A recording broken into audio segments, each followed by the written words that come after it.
기도하겠습니다. 사랑의 아버지 하나님 감사합니다. 주님의 뜻을 간구하며 주님이 주시는 참 평안을 누리기 위하여 이 자리에 나온 주님의 백성들을 주님 기뻐 받으시고 우리가 비록 하잘것없는 그런 모습으로 살아가고 있지만 하나님이 온전케 하여 주시며 하나님의 뜻을 이루어 주셔서 우리가 죄에서 자유케 되는 그 영광을, 그 은혜를 누리도록 주님 인도하여 주시옵소서. 말씀을 듣는 시간입니다. 이 시간 주님께서 은혜 베풀어 주셔서 전하는 자나 듣는 자 모두에게 하나님의 뜻을 알게 하여 주시고 그것을 함께 누리며 주님이 주시는 참 평안을 누리며 나아갈 수 있도록 주님 이 시간 축복하여 주시옵소서. 감사드리며 살아계신 예수 그리스도의 이름으로 기도합니다. 아멘. 여러분에게 질문이 있습니다. 브라질에 있는 나비의 날개짓이 대기에 영향을 주고 시간이 지나서 그것이 증폭이 되어 미국 텍사스에 있는 뉴욕의 텍사스에 이 태풍을 발생시킬 수 있을까? 실제로는 사실 말이 안 되는 일이지만 이것을 이론으로는 가능할 수도 있다라고 합니다. 어느 곳에서 일어난 작은 한 나비의 날개짓을 통해서 뉴욕의 태풍이 일어날 수 있다, 텍사스의 태풍이 일어날 수 있다는 그런 이론이 있는데 이것을 기상학자 로렌스라는 사람이 처음 시작하여서 쓰이게 됐는데 초기 조건의 사소한 변화가 전 세계에 막대한 영향을 끼칠 수 있다라는 그런 전제를 가지고 있는, 그 명제를 가지고 있는 단어입니다. 나비의 날개짓에 해당하는 작은 조건 변화가 일정 시간이 이른 다음에 엄청나게 큰 변화값을 일으킨다는 것인데 이것이 실제로는 그럴 가능성이 0에 가깝다고 하지만 그것을 거듭 하다 보면 실제로 일어날 수도 있다라는 근사치에 일어나게 된다는 그런 이론입니다. 그래서 원인이라 삼을 수 없을 정도의 너무나 작은 수치가 가진 변수가 예상하지 못할 그런 결과를 가져다 줄 수 있다라고 하는 것이 그것이 나비 효과라고 합니다. 오늘 설교의 제목이기도 하죠. 그래서 이 나비 효과라는 것은 아무도 그 미래를 정확히 예상할 수는 없지만 그것이 아주 작은 규모의 사건에도 불구하고 엄청나게 큰 오차를 일으킬 수 있게 된다. 작은 하나의 오차가 큰 오차를 만들어낼 수 있다라는 의미를 가지고 있습니다. 여러분의 삶에서는 혹시 이런 작은 하나가 엄청나게 큰 변화를 일으킨 적이 있으실까요? 오늘 본문에 나타나는 이스라엘 백성들에게는 이런 사소해 보이는 작은 오차가 큰 오차를 만들어내게 되는 것을 보게 됩니다. 그래서 이것이 어떻게 생기게 되었는지, 어떤 문제가 있었는지, 그리고 어떤 결과가 나타나게 되었는지, 그리고 그것을 통해서 하나님께서는 우리에게 어떤 것을 말하고자 하시는지를 함께 살펴보기를 원합니다. 오늘 본문을 바라보기에 앞서서 우리는 먼저 이 문제의 시작이 어디서 오게 되었는지부터 바라보아야 할 것입니다. 가나안에 입성한 여호수아와 이스라엘 백성들에게 다가온 상황은 어떠했을까요? 이스라엘 백성들은 약속된 그 가나안 땅을 차지하기 위해서 여리고에 첩자를 보냈고 그들은 라합을 통해서 가나안 땅의 정세를 파악할 수 있었죠. 가나안 백성들이 어떤 생각을 가지고 있는지 이 상황에서 그 마음이 어떠한지에 대해서 알게 되었다는 겁니다. 라합은 그래서 이렇게 정탐꾼들에게 이야기를 합니다. 여호수아 2장 9절에서 11절 말씀인데요. 말하되 여호와께서 이 땅을 너희에게 주신 줄을 내가 아노라. 우리가 너희를 심히 두려워하고 이 땅 주민들이 다 너희 앞에서 간담이 녹나니 이는 너희가 애굽에서 나올 때에 여호와께서 너희 앞에서 홍해 물을 마르시게 한 일과 너희가 요단 저쪽에 있는 아모리 사람들의 두 왕 시온과 옥에게 행한 일 곧 그들을 전멸시킨 일을 우리가 들었음이니라. 우리가 듣자 곧 마음이 녹았고 너희로 말미암아 사람이 정신을 잃었나니 너희의 하나님 여호와는 위로는 하늘에서도 아래로는 땅에서도 하나님이시라. 여리고는 대형 도시였습니다. 그리고 가나안 땅으로 들어가는 요단강변 도시였었죠. 그리고 진입하는 경로를 보았을 때, 그리고 지난 전쟁의 성과들을 보았을 때 40년 전 이스라엘 백성들에게 하신 일들을 그들이 들었고, 그리고 요단강 앞에 선 그들을 보았을 때에 두려워 떨 수밖에 없었습니다. 그들이 생각하기에 이 남쪽에 있는 절대 강자, 절대 강국이었던 애굽에게 타격을 입혔던 신, 홍해를 갈랐던 신, 그리고 이쪽 다른 쪽에 있었던 요단강 아모리 땅에 헤스본과 바산의 왕이었던 시온과 옥을 죽였던 신, 그것이 여호와 하나님이었습니다. 마른 땅을 건넌 이스라엘 백성들의 그 소식을 들었던 가나안 땅, 가나안인에게도 마찬가지였습니다. 5장 1절 말씀인데요. 요단 서쪽의 아모리 사람의 모든 왕들과 해변의 가나안 사람들의 모든 왕들이 여호와께서 요단물을 이스라엘 자손들 앞에서 말리시고 우리를 건너게 하셨음을 듣고 마음이 녹았고 이스라엘 자손들 때문에 정신을 잃었더라. 이스라엘과 함께 하시는 그 여호와 하나님의 능력 때문에 이들이 두려움에 떨고 있었던 것이죠. 바다를 가르는 전쟁의 신, 바다를 가르는 전쟁에 능한 신, 그들과 함께하고 있는 이 이방인들, 지금 그들이 자신의 땅으로 걸어오고 있는 것입니다. 절대적 강함이 나에게 찾아온다라는 그 마음은 어떠한 모습이었을까요? 요즘으로 치면은 사실 그렇게 비유를 해도 될지 모르겠지만 러시아를 맞서는 우크라이나 같은 마음. 사실상 전쟁의 그 소위 말해서 잽이 안 되는데 하고 있는 그 하마스와 이스라엘 사이의 갈등. 이렇게 절대적인 강자들인 러시아와 이스라엘이 있고 또 절대적인 약자인 하마스와 우크라이나가 있는 것처럼 이들의 마음에도 마찬가지로 절대적인 강자인 여호와와 이스라엘이 자기들의 나라로 쳐들어오고 있다라는 그 마음은 엄청난 두려움에 쌓여져 있을 것입니다. 싸우기는 하겠지만, 싸울 수밖에 없지만 절대 이길 수는 없을 것이다라는 그런 생각이 있었겠죠. 그런 와중에 여호와 하나님의 인도하심에 따라서 이스라엘은 강을 건넜고 이스라엘은 손을 쓰지도 않고 여리고를 무너뜨렸으며 그 성을 쉬이 점령할 수 있었습니다. 이런 이스라엘에게 어떠한 두려움이 필요했을까요? 그리고 이스라엘을 두려워하지 않을 다른 백성들이 또 있었을까요? 그래서 이렇게 이야기합니다. 6장 27절 말씀인데요. 여호와께서 여호수아와 함께 하시니 여호수아의 소문이 그 온 땅에 퍼지니라. 이렇게 끝나고 이렇게 계속 되었으면 좋았을 것 같지만 문제가 생겼습니다. 어떤 문제였을까요? 이스라엘의 교만과 아간의 범죄가 있었죠. 그것으로 인해서 어떤 문제가 생겼습니까? 여호수아 7장 5절 후반절 말씀인데 백성의 마음이 녹아 물같이 된지라 라고 합니다. 이스라엘의 마음이 물같이 되었다고 합니다. 이스라엘을 보던 가나안의 마음이 앞서 우리 같이 읽었던 말씀에서도 그렇지만 그들의 마음이 물같이 된다라고 이야기를 했었지만 이제는 그 상황에 있었던 이스라엘 백성들의 마음이 물과 같이 되었다라고 이야기를 합니다.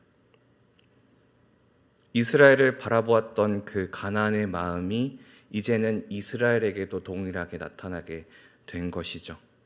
이제 싹트기 시작합니다. 두려움이 싹트기 시작되는 거죠.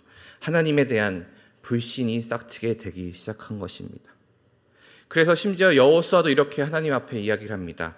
우리 여호수아 7장 8절에서 9절 말씀을 한번 같이 읽어볼까요? 시작. 주여, 이스라엘이 그의 원수들 앞에서 돌아섰으니 내가 무슨 말을 하오리이까? 가나안 사람과 이 땅의 모든 사람들이 듣고 우리를 둘러싸고 우리 이름을 세상에서 끊으리니 주의 크신 이름을 위하여 어떻게 하시려 하나이까 하니. 이렇게 위상이 달라지게 되었습니다. 하나님의 위상, 이스라엘 백성들을 이끌고 있던 여호수아의 위상이 달라졌습니다. 왜 그럴까요? 아간이 범한 그 범죄로, 그리고 이스라엘이 가지고 있었던 그 자만하는 마음으로 있었기 때문에 그것으로 인해 이 이스라엘 백성들이 아이성에서 패배하게 된 것입니다. 2-3천 명만 있으면 이길 수 있다라고 생각했던 그 전투에서 이들은 처절하게 패배를 했었죠. 그리고 하나님을 향한 불신이 싹트기 시작하였습니다. 결국 이스라엘 백성들은 이 아간이라는 사람을 색출해내었습니다. 하나님이 말씀하셨기 때문이죠. 색출했습니다. 그를 죽였습니다. 그렇지만 이것으로 모든 것이 끝난 건 아니었던 것이죠. 우리는 여호와의 백성이며 이 모든 일을 여호와께 온전히 맡기리라, 그렇게 요단을 건너기 전에 이스라엘 백성들은 할례를 하였고 우리는 이제는 하나님의 백성이다, 몸에도 새겼다라고 이야기를 했지만 그 죄의 영향이 그들의 삶에 스며들게 되었고, 그리고 그 마음가짐이 몸에만 남아있을 뿐 마음에는 더 이상 이스라엘의 백성이라는, 하나님 나라의 백성이라는 그 정체성을 잃어버리기 시작했던 것이죠. 최소한의 힘으로 여리고를 이길 수 있었듯이 그들도 아이성도 그렇게 쉽게 이길 수 있을 거라 생각했었습니다. 그러나 이 아간의 범죄로 말미암아 죄의 영향으로 평탄할 줄 알았던 이 이스라엘의 가나안 정복에 변수가 생기게 되었던 것이죠. 신명기 28장 15절 말씀입니다. 내가 만일 내 하나님 여호와의 말씀에 순종하지 아니하여 내가 오늘 내게 명령하는 그의 모든 명령과 규례를 지켜 행하지 아니하면 이 모든 저주가 내게 임하여 내게 이를 것이니.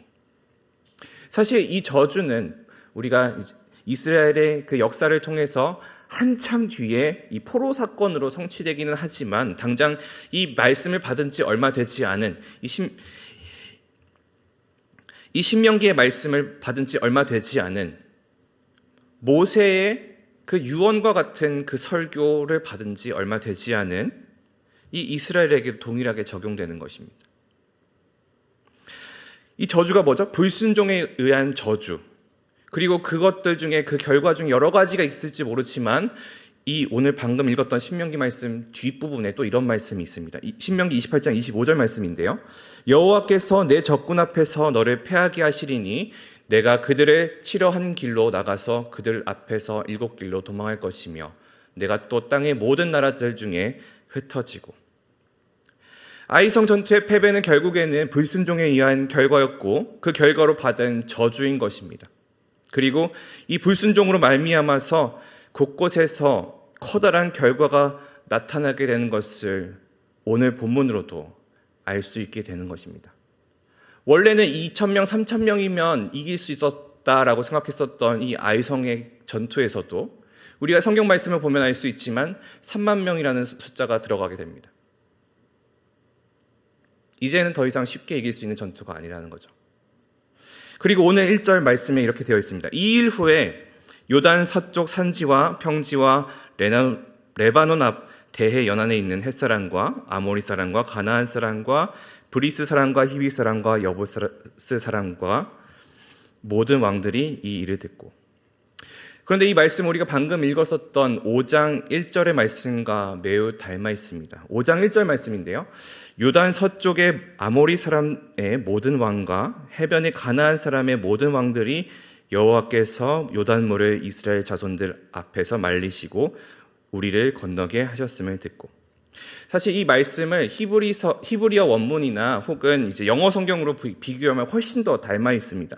대략적으로 두 말씀을 해석하면 이렇게 되어 있는데요. 5장 1절은 그리고 그 일은 요단 너머에 있는 아모리족의 모든 왕들이 들었을 때 일어났다. 그리고 9장 1절은 그리고 그 일은 요단 너머에 있는 모든 왕들이 들었을 때 일어났다. 그런데 이 두 구절, 너무나 닮아있는 이 두 구절 사이에는 극명한 차이가 있습니다. 어떠한 모습일까요? 5장에서는 왕들이 이스라엘을 두려워했던 반면에 9장에서는 그런 두려움과는 다른 모습을 이 왕들이 가지고 있게 되는 것이죠. 그들은 이제 이스라엘을 공격하고 이스라엘과 맞서 싸울 생각을 하고 있는 것이 그 가장 큰 차이입니다. 앞선 5장에서는 이들이 이 이스라엘의 이야기를 듣고 마음이 녹았다 이야기를 했지만 이 9장에서는 이제는 우리가 이 이스라엘과 싸워야겠다라고 생각을 하게 된다는 것입니다. 어떤 이유일까요? 왜 그렇게 생각할 수 있었을까요?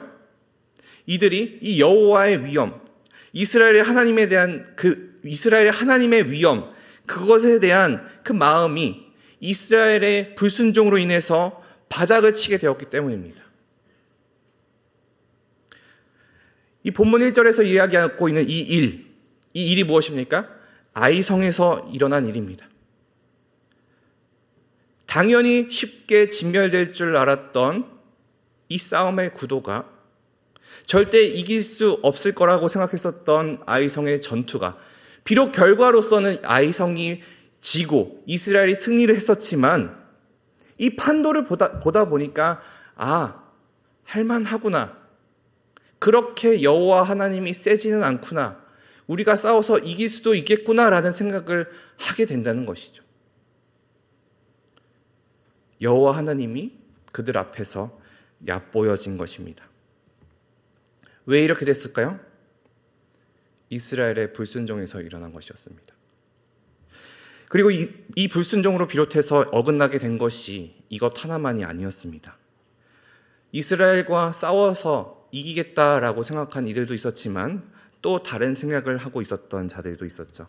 3절에 이렇게 되어 있죠. 기브온 주민들이 여호수아가 여리고와 아이에 행한 일을 듣고. 이들이 무엇을 생각해냈을까요? 우리가 본문을 알 수 있는데 그들은 이스라엘을 속여서 자신들과 화해하도록, 친분을 맺도록, 동맹을 맺도록 할 수 있도록 하였습니다. 이스라엘 백성들을 찾아오면서 그들이 오랜 시간 동안 여행을 한 것처럼, 오랜 시간 동안 방을 한 것처럼 꾸몄습니다. 그들의 빵은 마르고 부서져 있었으며 곰팡이가 슬어져 있었고 옷은 다 해지고 낡아 있었습니다. 언뜻 보기에는 저 먼 곳에서 그들이 찾아왔구나라고 생각할 수 있었던 그런 모습을 가지고 있었던 것입니다.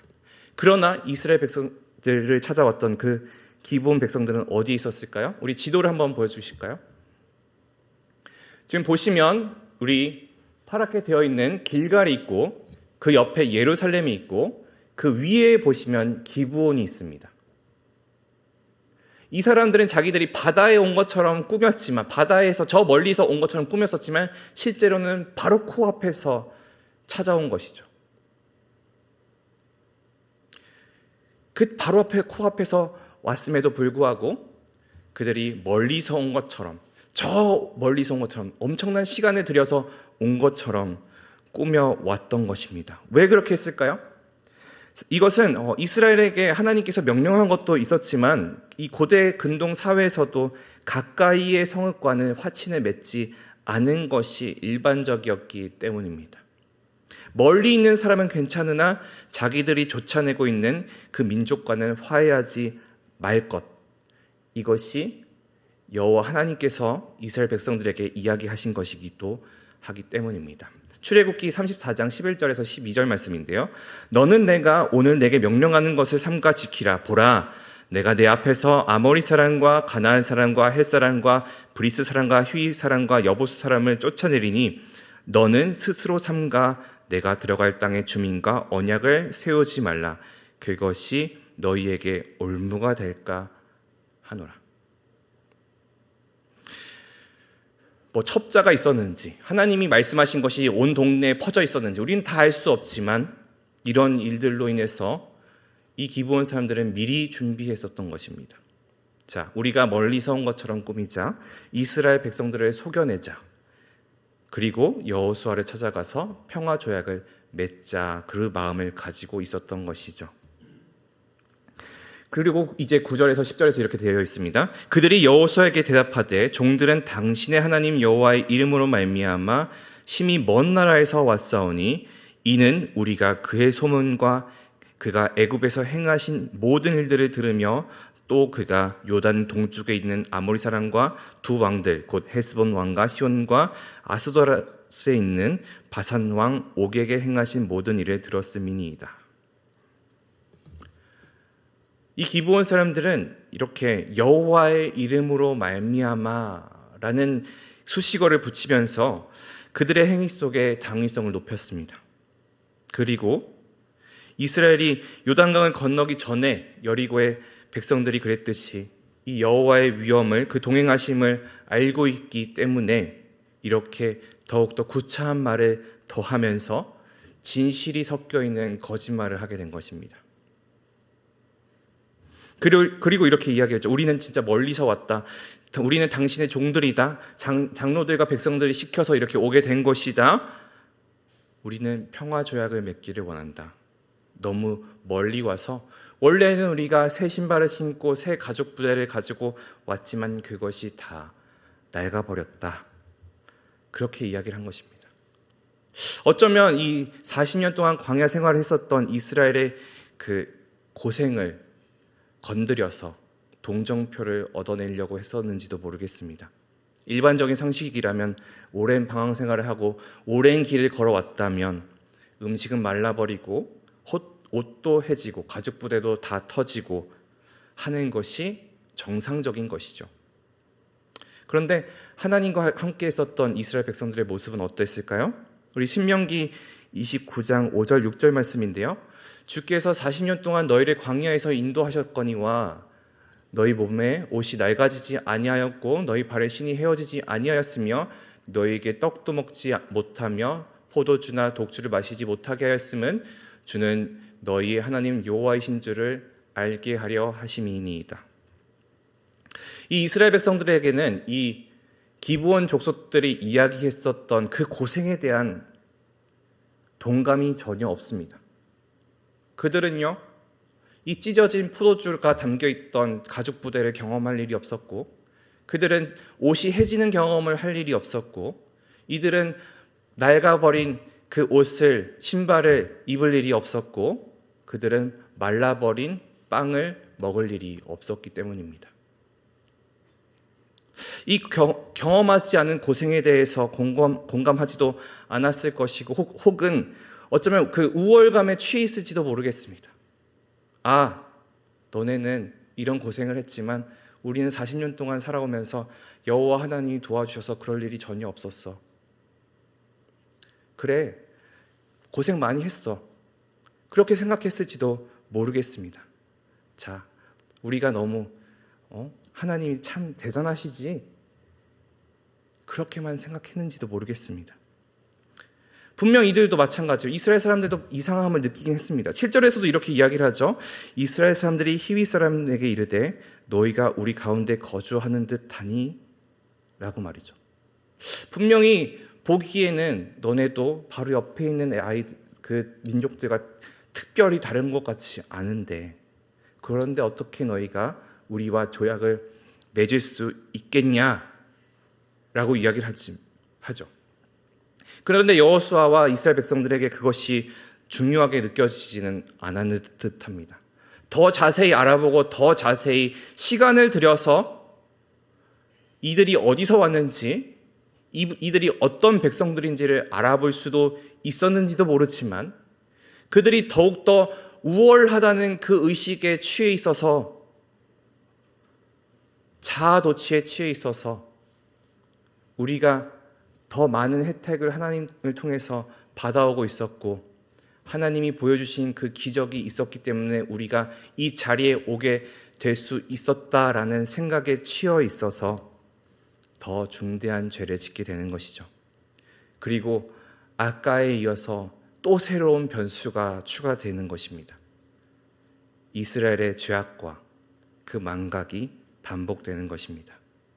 14절 말씀을 보면 이렇게 되어 있습니다. 무리가 그들의 양식을 취하고는 어떻게 할지를 여호와께 묻지 아니하고. 이 양식을 취했다라는 것은 화친을 위한 그런 식사를 했다라고도 생각할 수도 있고 혹은 조공을 받았다라고도 생각할 수 있습니다. 하지만 그것보다 더 중요한 것은 무엇이죠? 그들이 잃어버린 것입니다. 하나님께 묻는 것을 잊어버린 것이죠. 제사장을 찾아가 그 길을 물어야 되는데 이거에 대해서 잃어버린 것입니다. 근데 이것은 아이성 때에도 마찬가지였습니다. 이스라엘 백성들은 아이성 때에도 무엇을 해야 할지 하나님 앞에 묻지 않았습니다. 그리고 그들의 결과가 어땠었죠? 패배였습니다. 불순종 때문에 그 불순종으로 인하여서 그들의 전쟁은 패배로 말미암았습니다. 그리고 이 망각이 지금 이 자리에서 다시금 일어나게 되는 것입니다. 우리도 좀 마찬가지라고 생각합니다. 우리가 먹고 살만 하면 하나님을 잊어버립니다. 어려울 때는 하나님을 붙잡기 쉽죠. 하나님 도와주세요. 내 상황이 너무 힘듭니다. 하나님, 내 옆에 있는 상황, 이 지체의 상황이 너무 힘듭니다. 함께 울며 기도합니다. 하나님, 우리의 기도를 들으세요라고 이야기하지만 우리가 먹고 살만 하면 여호와를 잊습니다. 이러한 모습들이 가장 많이 나타나는 것이 사사기이기도 하지만 성경 전체에 나와 있는 모든 이야기들이 먹고 살만 하면 하나님을 잊어버리는 이스라엘 백성들의 이야기입니다. 삶이 윤택해지면 하나님을 잊습니다. 다른 것들을 보고 우리 삶에 있는 그 우선순위가 어디인지를 잊어버리게 되죠. 본문으로 돌아와서 이스라엘은 결국 언약을 맺게 됩니다. 15절인데요. 여호수아가 곧 그들과 화친하여 그들을 살리라는 조약을 맺고 회중 족장들이 그들에게 맹세하였더라. 결국 이 기브온 장로들과 백성들이 준비해 왔었던 이 계책이 그들이 모든 준비가 원하는 대로 이루어지게 되었습니다. 진멸의 대상이었지만 그것을 벗어나서 죽지 않게 되었고 오히려 살리리라는 조약, 안전을 보장받게 되었습니다. 이제 이 동맹으로 인해서 보호를 받게 되었고 그렇게 살아남을 수 있게 된 것입니다. 기브온은 작지도 않은 백성이었지만 그러면서 동시에 엄청나게 강한 우군을 얻게 된 것입니다. 하나의 연기로 인해서 말이죠. 사실 이스라엘 백성들에게 이 가나안에 들어가는 이 이스라엘 백성들에게 하나님이 말씀하셨던 것은 이랬습니다. 신명기 20장 16절에서 18절 말씀인데요. 오직 내 하나님 여호와께서 내게 기업으로 주시는 이 민족들의 성읍에서는 호흡 있는 자를 하나도 살리지 말지니 곧 헷 족속과 아모리 족속과 가나안 족속과 브리스 족속과 히위 족속과 여부스 족속을 내가 진멸하되 내 하나님 여호와께서 내게 명령하신 대로 하라. 이는 그들이 그 신들에게 행하는 모든 가증한 일들을 너희에게 가르쳐 본받게 하여 너희가 너희 하나님 여호와께 범죄하게 할까 함이라. 이 기브온 족속들은 여기 나와 있는 이 족속들 안에 속하는 자들입니다. 원래 이스라엘 사람들이 기브온 족속들에게 해야 할 일은 무엇일까요? 진멸이었습니다. 그 신들에게 행하는 모든 가증한 일을 너희에게 가르쳐 본받게 하여 너희가 너희 하나님 여호와께 범죄하게 할까라는 그 우려를 실제로 이들이 이뤄내게 되는 것입니다. 겉으로 보기에는 몇몇 신학자들은 이 사건을 통해서 이 이방 족속들이 하나님의 그 뜻을 먼저 알아서 그들의 지혜를 통하여서 살아남을 수 있게 된 너무나 뜻깊은 일이다라고 이야기를 하지만 근데 이것은 불순종의 결과로 일어난 일이라는 것입니다. 이 이스라엘 백성들이 하나님 앞에 기도하지 않은 결과로 나타난 일이라는 것입니다. 하나님이 좋아하지 않을 만한 일이라는 것이죠. 이들은 여호와께 묻지도 않았으면서도 불구하고 여호와의 이름을 가지고 왔었던 그 백성들과 화친을 맺게 되었던 것입니다. 결국에는 이것이 이 이스라엘 백성들의 후손들의 그 정결 행위에 있어서도 이 조약이 족쇄가 되고야 말았습니다. 사무엘하 21장 2절 말씀인데요. 기브온 사람은 이스라엘 족속이 아니요 그들은 아모리 사람 중에서 남은 자라. 이스라엘 족속들이 전에 그들에게 맹세하였거늘 사울이 이스라엘과 유다 족속을 위하여 열심히 있으므로 그들을 죽이고자 하였더라. 이에 왕이 기브온 사람을 불러 그들에게 물으니라. 우리가 이 여호수아 말씀을 더 읽어보면 알 수 있겠지만 기브온 사람들이 우리는 이제 당신들의 종이다라고 이야기를 하면서 완전히 이스라엘 백성들 안에 편입되는 것처럼 이야기를 했지만 한참 시간이 지난 이 사무엘 하의 말씀에서 이렇게 이야기를 합니다. 기브온은 이스라엘 족속이 아니로 아모리 사람들의 남은 자라. 기브온은 이 이스라엘 백성들에게 편입되지 않았고 종이라 이야기하였으나 이스라엘 족속들처럼 살아가지 않았습니다. 우리가 잘 알고 있듯이 종으로 들어가면 할례를 받습니다. 근데 이 사람들은 이스라엘 백성이 아니라고 이야기를 하죠. 정확히 언제 어떤 이유인지는 모르겠지만 언젠가 사울이 이스라엘과 유다 족속을 위해서 열심히 있었다라고 합니다. 열심히 있었다는 것은 어떤 의미를 가지고 있을까요? 정결의식을 하겠다. 이 이스라엘 사람들과 다른 족속들과의 구별을 만들어내겠다라고 하는 그런 일들이 있었을 것입니다. 이방 민족을 내쫓으려고 했었겠죠. 이때 자신의 그 정결 행위를 했었던 이 사울이 죽였던 기브온 족속들, 그 족속들의 원한을 풀어줄 수밖에 없는 이 상황이 이뤄지게 되고 하나님의 명령을 따라 그 이름으로 했었던 이 조약 때문에 다윗은 사울의 자녀를 기브온 족속들에게 내어주고 그들이 죽을 수밖에 없게 한 상황이 만들어지게 된 것입니다. 이 시작은 어디서 되었을까요? 여리고 성에서 순종하지 않았던 것 때문에 사울이 잘 하려고 했던 일들로 그의 자손들이 죽게 되었던 것입니다. 여호수아의 그 조약 전에는 진멸의 대상이었던 이 기브온이 조약 이후로는 여호와의 이름으로 맺은 그 조약 때문에 보호되고 오히려 이스라엘 백성들이 죽게 되는 일을 만들어낸 것이죠. 우리는 성경을 통해서 하나님의 백성이라는 그 정체성을 잃는다는 것은 하나님께 불순종하는 삶이며 이 불순종은 언젠가는 우리가 해결해야 되는 족쇄와 같은 것이다 라고 알고 있습니다.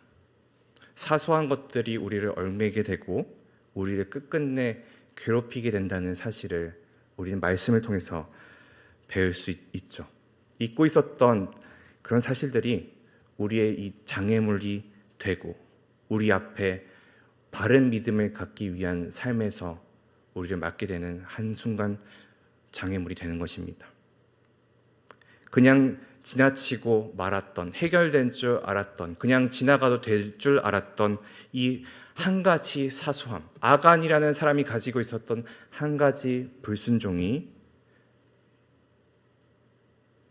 이 정결의식을 제대로 할 수 없게 되는 민족으로 또 그것을 하려고 하다 보니 오히려 그 자손들이 죽게 되는 상황으로 원래는 함께 하지 말아야 되는 그런 상황들이 있었지만 그것을 할 수밖에 없었던 상황으로 남게 된 것입니다. 그렇게 그들은 그 이방신들과 함께 살아갈 수밖에 없는 백성들이 되게 된 것입니다. 왜 이런 일이 일어났을까요? 그것은 이 그리스도인, 하나님의 백성이라는 정체성의 망각이 있었기 때문입니다. 여러분, 예수쟁이라는 단어를 아시나요? 우리가 옛날에 많이 쓰고 요즘 잘 쓰지 않는 단어들인데 사실 이 예수쟁이라는 단어가 비하하는 용도로 많이 쓰게 되었습니다. 교회 다니는 사람을 예수쟁이라고 이야기를 하고 근데 그 뜻은 비하하지만 용도는 비하하는 말로 쓰고는 있지만 본디 그 의미 자체는 긍정적인 의미를 가지고 있었던 게 예수쟁이라는 단어입니다. 이 그리스도인들이 가지고 있었던 독특함, 그 고상함, 믿음을 지키고 세상 앞에서 구별되려고 했었던 그 모습, 그들만이 가지고 있었던 정직함, 이러한 특징들 때문에 그들을 예수쟁이라고 불렀었던 것이죠. 예수쟁이라서 주의를 지키고 예수쟁이라서 제사를 안 지내고 손해보면서 사는 것, 이것이 세상 사람들이 보기에도 예수쟁이의 삶이었던 것입니다.